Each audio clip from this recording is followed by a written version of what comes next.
Friends, तो आइए हम लोग करते हैं चैप्टर 5 के question, morphology of flowering plant, NCERT biology exemplar से।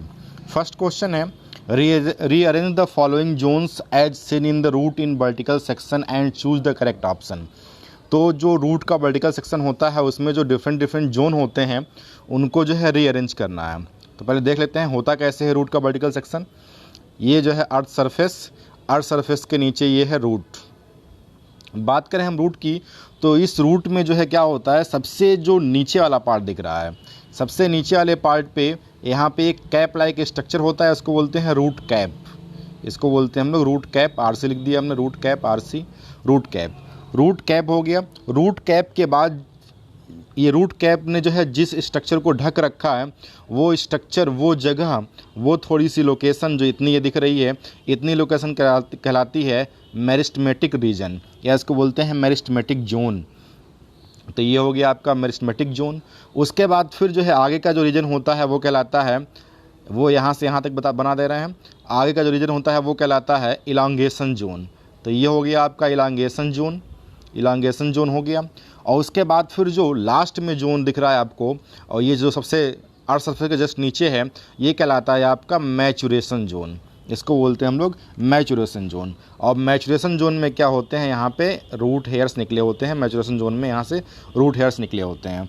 तो अकॉर्डिंग ऑप्शन कौन सा जाएगा, आंसर जाएगा इसका अकॉर्डिंग ऑप्शन ए, सी। मतलब सबसे पहले क्या आया, ये आपका सी मतलब रूट कैप जोन आया, रूट कैप आया मतलब। उसके बाद फिर क्या आया, बी मतलब मैस्टमेटिक जोन आया, ई फिर उसके बाद आया, यानी ई का मतलब एलोंगेशन जोन आया, और उसके बाद फिर ए और डी दोनों एक साथ आ गए। तो आंसर जाएगा इसका A. Next question, in an inflorescence where flower are borne laterally in an acropetal section, the position of the youngest floral bud in the floral axis shall be. तो एक इन्फ्लोरेसेंस है, इन्फ्लोरेसेंस का मतलब होता है arrangement of flower या group of flower. तो यहाँ बताया गया है कि फ्लावर जो है लेटरल साइड में लगे हुए हैं और एक्टोपिटल अरेंजमेंट है। अब एक्टोपिटल अरेंजमेंट क्या होता है इसको देखते हैं। एक ये प्लांट है, इसमें एक फ्लावर ये निकला, एक फ्लावर ये निकला, एक फ्लावर ये निकला। तो इस तरीके से अरेंजमेंट जो फ्लावर का निकलने का हो रहा है इसको बोलते हैं एक्टोपिटल अरेंजमेंट।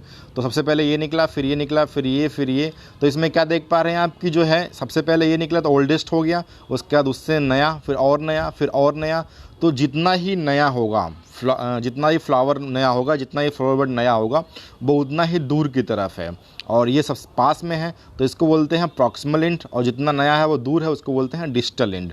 तो यहाँ पूछा गया है कि एंगेस्ट यानी कि बिल्कुल नया फ्लावर बड कहाँ पे होगा, तो वो डिस्टल एंड पे होगा, डिस्टल पार्ट में होगा। तो आंसर जाएगा इसका B. Question number 3, in the matured seed of plants such as gram and peach possess no endosperm because। तो ग्राम यानी कि चना, पीज यानी कि मटर, ये फेबेसी फैमिली के मेंबर हैं। और फेबेसी फैमिली के मेंबर में क्या होता है कि जो एंडोस्पर्म है वो जो है डेवलपिंग एम्ब्रियो, जब एम्ब्रियो डेवलप हो रही होती है उस समय जो है एंडोस्पर्म क्या हो जाता है, कंज्यूम हो जाता है, ख़त्म हो जाता है। तो इसलिए जो है यहाँ पे दिखाई नहीं पड़ता, एंडोस्पर्म ख़त्म हो जाता है, दिखाई नहीं पड़ता उसमें फिर। तो आंसर जाएगा इसका D. Question number 4, root develop from part of plant other than radical are called. Root का फॉर्मेशन रेडिकल से होता है, लेकिन अगर रेडिकल के अलावा प्लांट में रूट कहीं और से दिखाई पड़ने लगे निकलते हुए, तो उनको बोलते हैं हम लोग एडवेंटिशियस रूट। एग्जाम्पल के लिए आपने देखा होगा बरगद के पेड़ में जो है प्लांट में जो स्टेम होता है उससे जो है रूट नीचे लटके हुए दिखाई पड़ते हैं इस तरीके से, तो वो उनको प्रॉप रूट बोलते हैं। वो प्रॉप रूट वास्तव में है क्या, एडवेंटिशियस रूट है। तो अगर जो है रूट डेवलप होती है अदर देन रेडिकल तो उसको बोलते हैं क्या हम लोग, उसको बोलते हैं एडवेंटिशियस रूट।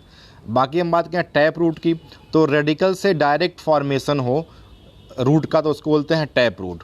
टैप रूट क्या होती है, ये जो है काफ़ी अंदर तक, गहराई तक ज़मीन के अंदर जाती है टैप रूट, और जो है इसमें जो है प्राइमरी, सेकेंडरी, टर्सरी इस तरीके से ब्रांचें निकली होती हैं। इस रूट में ही प्राइमरी, सेकेंडरी, टर्सरी रूट बनी होती हैं इस तरीके से, और टैप रूट काफ़ी गहराई तक होती है, डाइकार्ड में पाई जाती है। बात करें हम फाइब्रस रूट की, तो फाइब्रस रूट जो है अर्थ सरफेस के जस्ट नीचे रेडिकल से मॉडिफाइड होकर बनी हुई है, और ये काफ़ी गहराई तक नहीं होती है, फाइबर जैसी होती है, हेयर के गुच्छे जैसी होती है इस तरीके से, और ये दिखाई पड़ती है जो है, ये देखा होगा आपने जो है ग्रेन्स वाले प्लांट में, जैसे कि वीट वगैरह में, तो ये फाइब्रस रूट कही जाती है।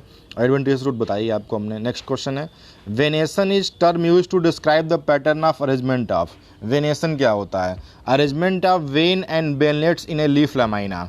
तो तो लीफ में जो वेन और वेनलेट्स का अरेंजमेंट होता है उसको बोलते हैं वेनेसन। आपने देखा होगा ये इस तरीके से लीफ होती है, इस लीफ में जो है इस तरीके से वेन है और ये वेन निकली हुई हैं और उसके बाद फिर इन वेन से जो है ब्रांचेज जिनको बोलते हैं वेनलेट्स। तो इस तरीके से ये वेन हो गई, मेन वेन हो गई, मिडरिप बोलते हैं उसको, और फिर वेन से ब्रांचेज निकली होती हैं उसको बोलते हैं वेनलेट्स। तो वेन और वेनलेट्स का अरेंजमेंट लीफ लेमाइना में, यानी कि लेमाइना मतलब लीफ के बारे में बात हो रही है, वो कहलाता है वेनेसन। तो आंसर जाएगा इसका C. Question number next, endosperm में product of double fertilization is in angiosperm is absent in the seeds of. तो एंडोस्पर्म क्या होता है कि ये जो है डाइकाट में मोस्टली नहीं पाया जाता, एंडोस्पर्म खत्म हो जाता है। और यहाँ पे जो एग्जांपल दे रखे हैं यहाँ पे सब में एंडोस्पर्म प्रेजेंट होता है, सिर्फ जो है यहाँ पे आर्किड में एंडोस्पर्म प्रेजेंट नहीं रहता। तो आर्किड में आप याद रख लेना है कि एक्सेप्शन है, यहाँ पे एंडोस्पर्म नहीं होता। बाकी कोकोनट में एंडोस्पर्म पाया जाता है, मेज में पाया जाता है एंडोस्पर्म, कैस्टर में पाया जाता है एंडोस्पर्म। जहाँ जहाँ पे एंडोस्पर्म पाया जाता है उनको बोलते हैं एंडोस्पर्मिक सीड या उनको बोलते हैं albuminous seed.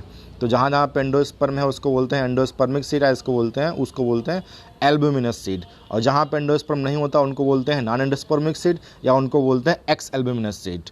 Mostly Leguminosae family के जो भी प्लांट होते हैं वो एक्स एल्ब्यूमिनस यानी कि नॉन एंडोस्पर्मिक होते हैं। Question number 7, many pulses of daily use belong to one of the family village below.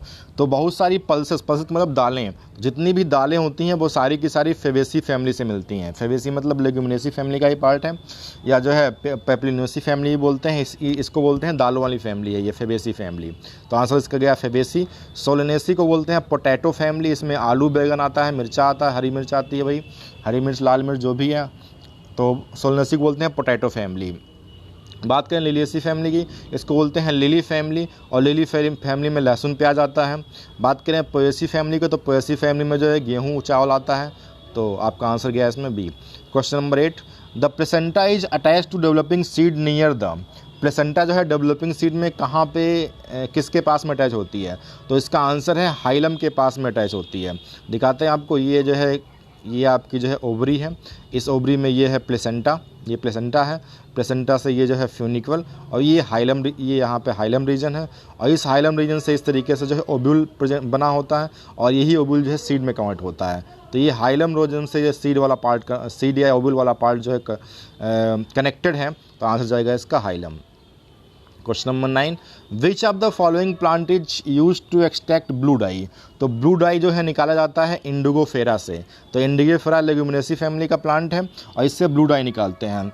बात करें ल्यूपिन की, तो ल्यूपिन मतलब स्वीट पी होता है, लेग्यूमिनेसी फैमिली का ही पार्ट है ये, और इसको ये ऑर्नामेंटल मतलब सजावट के लिए यूज करते हैं इसका। केसिया भी जो है लेग्यूमिनेसी फैमिली का है, और जो है यहाँ पे ट्राइफोलियम भी लेग्यूमिनेसी फैमिली का है। ट्राइफोलियम को जो है कुछ लोग जो है इसको चारा के फॉर्म में यूज करते हैं गाय भैंस खिलाने के लिए, इसलिए लगाते हैं इसको। क्वेश्चन नंबर 10, मैच करना है यहाँ पे। तो एलुरॉन लेयर को किससे मिलाएंगे? तो एलुरॉन लेयर का मतलब किस काम के लिए होता है? तो एलुरॉन लेयर होता है किसके लिए? न्यूट्रिशन देने के लिए। पार्थिनोकार्पिक फ्रूट मतलब formation of food without fertilization, food का फॉर्मेशन और बिना फर्टिलाइजेशन के उसको बोलते हैं पार्थिनोकार्पिक फ्रूट। तो इसका ये आंसर हो जाएगा। ओब्यूल का मतलब फर्टिलाइजेशन के बाद वो सीड में कन्वर्ट होता है, तो ये आंसर हो जाएगा। ओब्यूल मतलब सीड, ओब्यूल कन्वर्ट होता है फर्टिलाइजेशन के बाद सीड में, ये कहने का मतलब है।